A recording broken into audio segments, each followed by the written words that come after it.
Welcome dear student.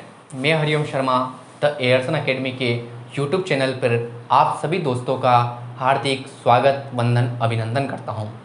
आज मैं आपके बीच में लेके आया हूं साइंस सब्जेक्ट को। साइंस सब्जेक्ट या कॉमनली कौन सा भी दूसरा सब्जेक्ट पढ़ने से पहले हर विद्यार्थी के माइंड में 3 क्वेश्चन आने चाहिए उस सब्जेक्ट से रिलेटेड कि ये सब्जेक्ट क्या है, इसके बारे में क्यों पढ़ें और कैसे पढ़ें। हम साइंस की ओर आगे बढ़ते हैं और साइंस की उत्पत्ति कैसे हुई और इसकी डेफिनेशन क्या है, ये चीज़ें देखते हैं। साइंस जो वर्ड है वो लैटिन भाषा का वर्ड है, साइंटिया से लिया गया है। साइंटिया का शाब्दिक अर्थ है टू नो, मतलब किसी चीज़ के बारे में जानना। तो इसके अंतर्गत हम किसके बारे में जानते हैं, तो प्रकृति के बारे में जानते हैं। विज्ञान के अंतर्गत आप किसके बारे में जानते हो, तो प्रकृति के बारे में जानते हो। ठीक है, अब हम विज्ञान की डेफिनेशन की ओर देखते हैं। तो लगभग हम छठी क्लास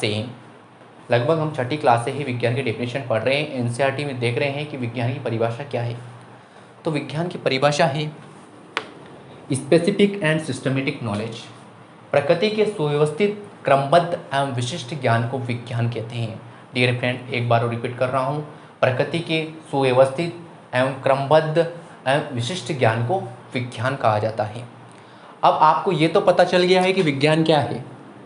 अब आपके बीच में दूसरा क्वेश्चन ये खड़ा हो गया है कि इसको हम क्यों पढ़ें। तो डियर फ्रेंड, आपको पता है कि विज्ञान एक ऐसा सब्जेक्ट है जो हमको बहुत कुछ सिखाता है और हमारा दैनिक जीवन में बहुत जगह काम आता है।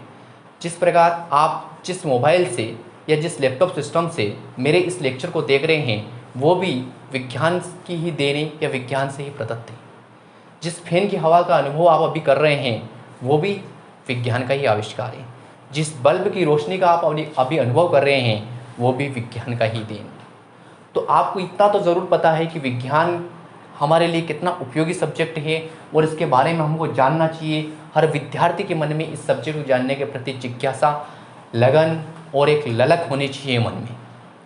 विज्ञान ऐसा सब्जेक्ट है जो एग्ज़ाम ओरिएंटेड भी काफ़ी इम्पोर्टेंट है, क्योंकि आजकल एसएससी हुआ, जीडी हुआ, एसएससी जीडी हुआ, रेलवे हुआ या व्यापम की कौन सी भी एग्ज़ाम उठा लो, विज्ञान से लगभग 15 या 20 क्वेश्चन पूछे जा रहे हैं और वो आपको मेरिट लिस्ट से बाहर निकाल भी सकता है या अंदर ला भी सकता है। इसीलिए हमको विज्ञान में एक अच्छी पकड़ होनी चाहिए। मैं आपको विज्ञान पढ़ाऊँगा।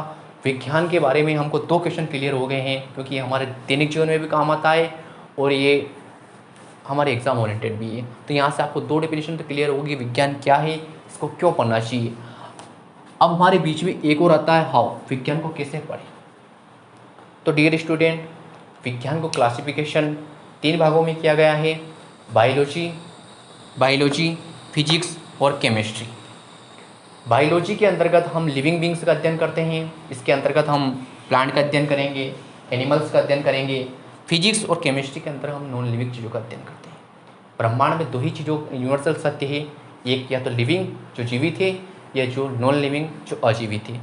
विज्ञान की क्लास को, इंट्रोडक्शन क्लास को मैं समाप्त करने से पहले आपको एक इम्पोर्टेंट सूचना देना चाहता हूँ। विज्ञान दिवस के बारे में बताना चाहता हूँ। विज्ञान दिवस 28 फरवरी को मनाया जाता है। ये क्यों मनाया जाता है, क्योंकि इस दिन हमारे भारतीय वैज्ञानिक सीवी रमन साहब ने रमन प्रभाव की खोज की थी और इसी रमन प्रभाव की खोज के कारण इनको 1930 में विज्ञान का या कहीं कहे तो फिजिक्स का नोबेल पुरस्कार मिला था। एक बार और रिपीट कर देता हूँ मैं आपको। विज्ञान दिवस कब मनाया जाता है, 28 फरवरी को मनाया जाता है। क्यों मनाया जाता है, क्योंकि इस दिन भारतीय वैज्ञानिक सीवी रमन साहब ने रमन प्रभाव की खोज की थी और इसी खोज के कारण इनको फिजिक्स का 1930 में नोबेल पुरस्कार भी मिला हुआ। मेरे दोस्तों, आपको ये वीडियो अच्छा लगा हो तो इसको लाइक करिए और सब्सक्राइब कीजिए हमारे चैनल को and press the bell icon तथा कमेंट करना ना भूलिए।